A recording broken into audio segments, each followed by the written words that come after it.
আচ্ছা, তোমরা মানে রব আদেশ করছেন যে, মানে আয়াতটার অর্থ এরকম, তোমরা বা তিনি ছাড়া কারো ইবাদত করবে না এবং পিতামাতার সাথে উত্তম আচরণ করবে।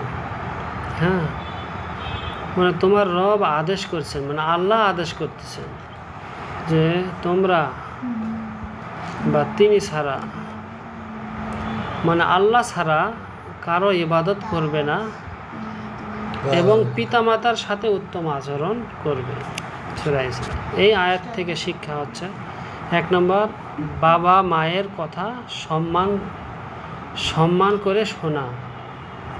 মানে আমরা পিতামাতা তো একটা ঘনিষ্ঠ, তাই না, অনেক মহাব্বতের জিনিস। একটা কিছু বললে আমরা কেয়ার করি না, কিছু না করলে সমস্যা না, এই আর কি। কিন্তু এখানে আল্লাহ কি বলতেছেন যে বাবা মায়ের কথা সম্মান করে শোনা, মানে গুরুত্ব দিয়ে, মানে শোনা মানে কি শুনে চলে যাব না, মানে তার কাজটা যেন করে দেওয়া হয়।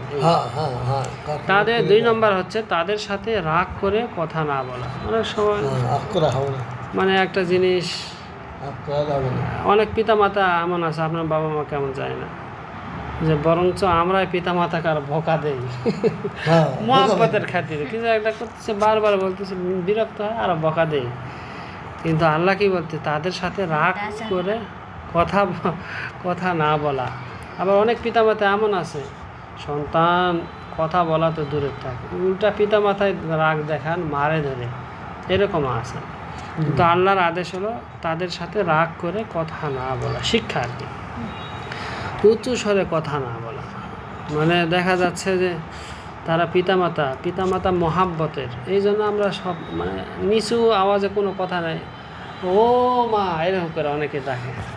মানে ঘর থেকে নিয়ে ওই রান্নাঘর পর্যন্ত আওয়াজটা দূর থেকে এভাবে চিল্লে বলা হয়, তার কাছেও যায় না আমরা। ঠিক আছে, উঁচু স্বরে কথা না বলা মানে আদবের খেলাফ। আমার যদি শিক্ষক হতো, স্যার এদিকে আসতো, এরকম বলতাম, আর আসবে ঠিকই, কিন্তু ব্যাটটা হাতে নিয়েই আসবে, তাই না? আদব কায়দা নেই। কিন্তু পিতামাতা খুব মহাব্বতের জিনিস, এই জন্য আমরা অনেক কিছু না বুঝেই করে ফেলি। কিন্তু আল্লাহ এগুলি, এখান থেকে আমাদের শিক্ষা হচ্ছে যে উঁচু স্বরে কথা না বলা। 4 নম্বর, প্রয়োজন হলে সাহায্য করা। মনে দেখা যাচ্ছে যে পিতামাতা, বিশেষ করে মায়েরা যখন রান্না করে, যারা ওই যে চুলাতে রান্না করে, তাদের বেশি কষ্ট। কী হয়েছে, যে ওই তেলটা ছাড়া পড়ে গেছে, লবণ ছাড়া পড়ছে, এদিকে চুলার মধ্যে জাল দিতেছে, ওইদিকে ওইটা নিতেছে, বারবার যেতে তাদের কোমর ব্যথা হয়ে যায়, অনেক সময় মেজাজ করা হয়ে যায়, এদিকে আবার সন্তান ডাক দিয়ে আরো মেজাজ করা হয়ে যায়। অনেক রান্না করে, আমি আবার ডাকি,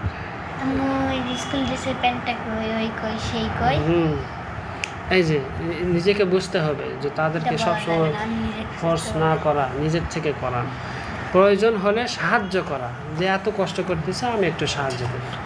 বরঞ্চ আমরা সাহায্য করবো কি, উল্টা আর বকা দেই, এখনো খাবার হয়নি, খিদে লাগছে, তাই না? মানে এগুলি শিক্ষা, যে এগুলি করা যাবে না। তাদের জন্য দোয়া করা, তারা যে কাজ করতেছে, বছরের পর বছর চলে যায়, এই যাবৎ পর্যন্ত আমরা হাত তুলে দোয়া করছি কিনা জানা নেই অনেকের। হ্যাঁ, তাদের জন্য দোয়া করতে হবে যে আল্লাহ তাদেরকে সুখে রাখেন, শান্তিতে রাখেন, হ্যাঁ, সুস্থ রাখেন।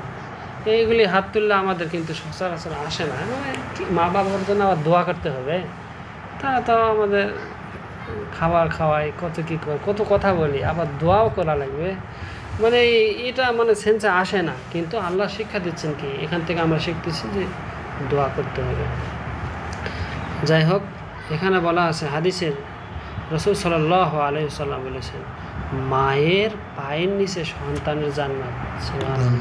তাহলে জান্নাতটা তার এমনি পাওয়া যাবে না, তাদের সেবা যত্ন যেগুলি বলা হলো, বাবা মায়ের কথা সম্মান করে শোনা, তাদের সাথে রাগ করে কথা না বলা, উঁচু স্বরে কথা না বলা, প্রয়োজন হলে সাহায্য করা, তাদের জন্য দোয়া করা। এই জিনিসগুলো যে সন্তান মানবে, আল্লাহ রাসূল কি বলছেন, মুহাম্মদ সাল্লাল্লাহু আলাইহি ওয়াসাল্লাম বলেছেন, মায়ের পায়ের নিচে সন্তানের জান্নাত। সুবহানাল্লাহ। আরেক হাদিসে একজন ব্যক্তি জিজ্ঞেস করলেন, হে আল্লাহর রাসূল, এটা হাদিসটা লম্বা হয়ে যাচ্ছে, যেহেতু লিখতে বলছেন আপনার বাবা, অবশ্যই দেখবেন, তাই না? হোমওয়ার্ক আপনি লিখে নেন, বাকিটা আবার কালকে এখান থেকে বলা হবে, আপনি লিখে নেন, ঠিক আছে? আর আপনি পড়াটা মুখস্থ করেন, পরীক্ষা একটু পরে হোক, আগে ভালো করে বুঝি, তাই না? বুঝে হ্যাঁ, একটু ভালো করে।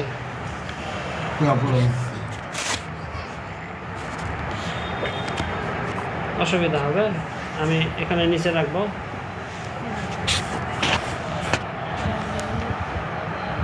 আলো বাড়াই দেবো নাকি? ঠিক আছে, লাগবে না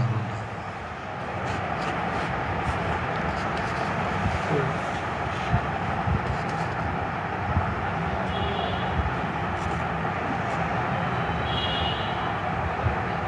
একটু মুখস্থ করেন, মনে মনে হোক, জোরে জোরে হোক, মুখস্থ করেন। হুম। শোনাবেন? বলেন। করো